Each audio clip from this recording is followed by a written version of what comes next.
முதல் மனிதர் நல்லவராக இருந்தார், அவர் விரும்பியதை அல்லாஹ் அவருக்கு கொடுத்தான். இரண்டாவது மனிதர் அல்லாஹுக்கு மாறு செய்யக்கூடியவராக இருந்தும் கூட அவர் விரும்பியதை அல்லாஹ் கொடுத்து கொண்டிருப்பான், நல்ல நிலையிலே இருந்து கொண்டிருப்பார். மூன்றாவது நல்ல மனிதர் தான், ஈமான் உள்ளவராக இருப்பார், ஐவேளை தொழக்கூடியவராக இருப்பார், அல்லாஹுடைய சட்டங்களை நிறைவேற்றக்கூடியவராக இருப்பார். ஆனாலும் இவருடைய வாழ்க்கையிலே பார்ப்போம் என்று சொன்னால் சிரமத்திற்கு மேல் சிரமம் வந்து கொண்டிருக்கும், பொருளாதார நெருக்கடி வந்து கொண்டே இருக்கும்.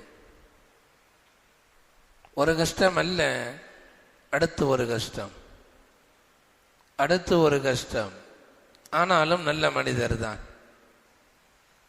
நல்ல தீன்தாரி தான். இப்படி வகையாக மூன்றாவது ஒரு மனிதர் இருப்பார். நான்காவதாக இதற்கு நேர் மாற்றமாக பாவம் செய்யக்கூடிய மனிதன். தொழுகை இல்லை, வாழ்க்கையிலே ஹராம்கள் நிறைந்திருக்கிறது. இந்த நிலையிலே உள்ளவருக்கு சிரமங்கள் வந்து கொண்டிருக்கும்.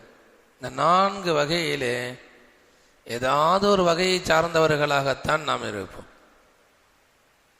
நல்ல மனிதராக இருப்போம், அல்லாஹ் நாம் கேட்டதை கொடுத்து கொண்டிருப்பான், முதல் வகை. தீய மனிதராக இருப்பார், அவருக்கும் அல்லாஹு தஆலா கேட்பதை எல்லாம் கொடுத்து கொண்டிருப்பான், இரண்டாவது வகை. நல்ல மனிதராக இருப்பார், வாழ்க்கையிலே சிரமங்களோடு வாழ்ந்து கொண்டிருப்பார், மூன்றாவது வகை.